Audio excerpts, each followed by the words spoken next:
हाय, नमस्कार. स्वागत आहे आपले सर्वांचे यूट्यूब चॅनल द किटन किचनवर. तर आज आपण बघणार आहोत चहा कसा करायचा.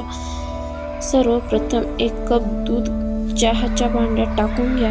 नंतर कमी गॅस करून उकळी येईपर्यंत मंद आचेवर छानसं उकळून घ्यायचंय. दूध छान उकळी आली की त्यात 1 चमचा साखर घालायची.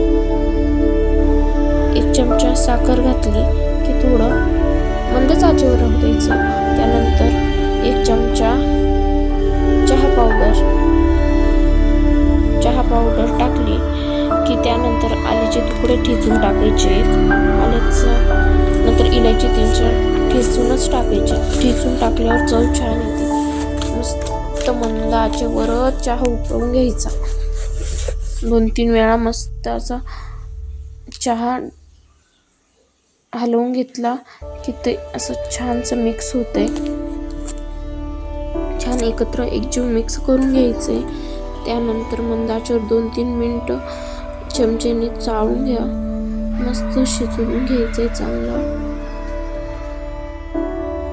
आता मस्त चांगलं शिजलाय. गॅस बंद करायचा आहे आणि चहा पिण्यासाठी तयार. Thanks for watching. Like, share, comment, subscribe. Thanks for watching.